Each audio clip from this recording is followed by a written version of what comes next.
I happen to believe justice doesn't look like an execution in the middle of a neighborhood street.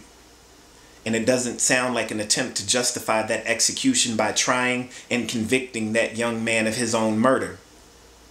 Justice doesn't feel like having to repeatedly explain why I am angry, why I am tired, why I deserve consideration as a human being, why I deserve to exist, why I deserve to thrive, why I deserve to live, why my life matters.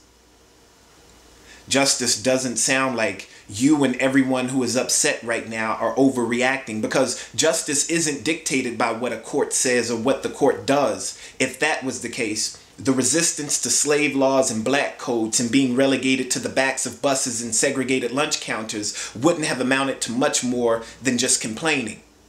So the belief that this moment right now in America is just people complaining about an isolated incident that occurred in the heartland of America is not only misplaced and misguided, it's an absolute misunderstanding of what's going on and a perfect representation of what the problem is. And there are too many of us who don't see it, don't hear it, don't feel it, and therefore don't believe it exists. But our being sick and tired is not enough, apparently, to convince you that it's not just us. If we are America and we are sick and tired, then that alone should tell you that America is sick and tired. Yet somehow you've been convinced that it's just us.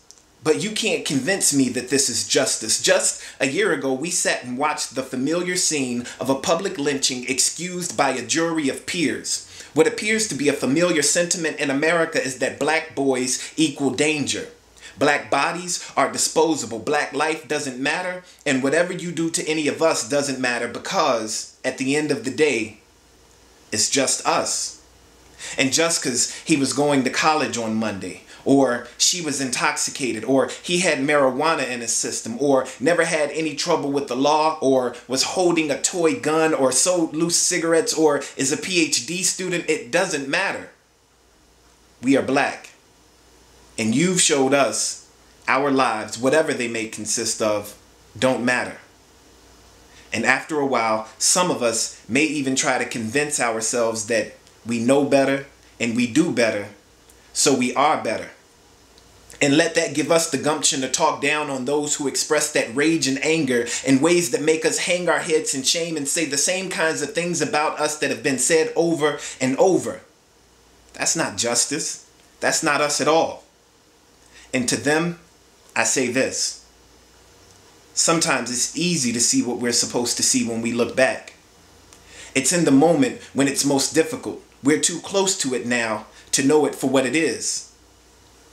I imagine many people seeing young Dr. King and his comrades and thinking them troublemakers, idealists, wasting time on changing what's always been with no real tangible idea of what might be instead, or hearing Malcolm X and believing armed resistance to be a perpetuation of the plague that ails us. I envision them trying to explain the concept of different and it sounding as foreign as explaining a color never seen before by human eyes. Imagine what blue means to a man who's born blind. History tells us chants and songs, coded language meant to inspire change is just us. Boots on streets and sidewalks, arms locked against police dogs, water hoses, cops in riot gear, fanning flames of fires ignited hundreds of years previous, breathing in hell, coughing up tear gas, facing masked assailants funded by tax dollars and fueled on by the thought, the problem is not them. It's just us. We, men and women, responding to right now with heavy hearts, hurt feelings, and hundreds of years of proof that this isn't what justice looks like, sounds like, or feels like, are simply showing, speaking, and expressing that same want for change and that all-American desire for liberty and justice to be for all.